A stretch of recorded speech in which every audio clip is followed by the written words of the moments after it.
Hello বন্ধুরা, বাংলা ভুরিভোজে সবাইকে স্বাগত। আজ আমি আপনাদের কাছে শেয়ার করব লতি ভাপা চিংড়ি।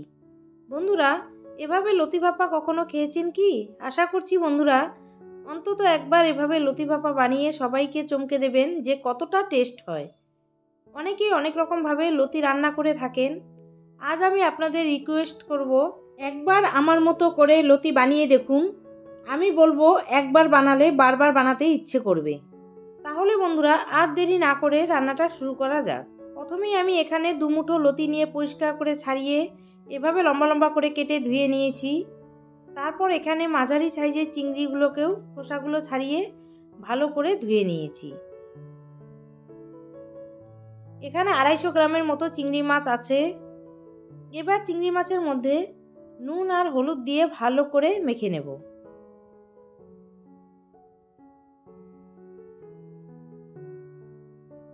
প্রত্যেকটা চিংড়ি মাছের মাথার দিকটা ফেলে খোসাগুলো ছাড়িয়ে নিয়েছি। চিংড়ি মাছটা মাখানো হয়ে গেছে। এবার একটা কড়াই বসিয়ে সর্ষের তেল গরম করে নেব। তারপর নুন হলুদ মেখে রাখা চিংড়ি মাছগুলো ভেজে নেব। আমি চিংড়ি মাছগুলো দিয়ে দিলাম, বেশি ভাজবো না, মানে সাঁতলে নেব। তাহলে বন্ধুরা রেসিপিটা যদি ভালো লেগে থাকে লাইক, কমেন্ট, শেয়ার আর সাবস্ক্রাইব করার অনুরোধ রইল। পাশে থাকা বেল আইকনটা অবশ্যই প্রেস করে দেবেন, কারণ আমি চ্যানেলে যখনই কোনো নতুন রেসিপি শেয়ার করব খুব তাড়াতাড়ি আপনাদের কাছে পৌঁছে যাবে। চিংড়ি মাছটা সাঁতলে নেওয়া হয়ে গেছে। এবার মাছটা কড়াই থেকে নামিয়ে ঠান্ডা করে নেব। আপনারা চাইলে কাঁচা চিংড়ি দিয়েও করতে পারেন, কাঁচা চিংড়ি দিয়েও করা যায়। আমি একটু সাঁতলে নিলাম। এরপর একটা মিক্সিং বাটি নিয়ে তার মধ্যে একটা অর্ধেক নারকেল কুড়োনো নিয়ে নিলাম। তারপর সাঁতলে নেওয়া চিংড়িগুলোকে দিয়ে দেব। এবার আমি দিয়ে দেব 1 টেবিল চামচ লঙ্কার গুঁড়ো আর দেব কয়েকটা কাঁচা লঙ্কা।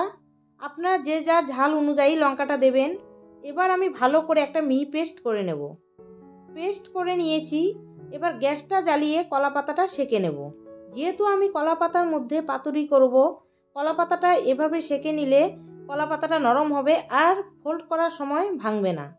তারপর একটা পাত্রের মধ্যে আগে থেকে ধুয়ে পরিষ্কার করে নেওয়া লতিগুলো ঢেলে দিলাম। তারপর এর মধ্যে স্বাদমতো নুন, বেশ খানিকটা সর্ষের তেল, তেলটা একটু বেশি করেই দেব। তারপর 1.5 চা চামচ হলুদ গুঁড়ো আর নারকেল চিংড়ি লঙ্কার পেস্ট দেব।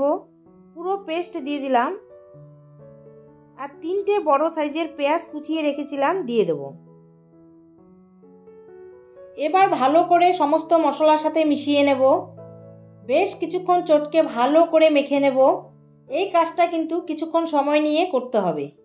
আর বন্ধুরা, আমি কি উপকরণ দিয়ে করছি একদম হুবহু ফলো করে বানালে এতটাই টেস্টি হবে, লতি আনলেই এভাবে করে বানাতে ইচ্ছে করবে। তারপর একটা কলা পাতা বিছিয়ে নিলাম। আবারও ওপর দিয়ে আরেকটা কলা পাতা এভাবে বিছিয়ে দেব। তারপর কিছুটা সর্ষের তেল দিয়ে কলা পাতাটার মধ্যে লাগিয়ে নেব। সর্ষের তেলটা ভালো করে মেখে নিলাম। তারপর আগে থেকে মেখে রাখা লতিটা এর মধ্যে দেব। বন্ধুরা, গরম ভাতে এই রেসিপিটা থাকলে পাতে আর কিছুই লাগবে না। সুন্দর করে এভাবে লতিটা দিয়ে দিলাম।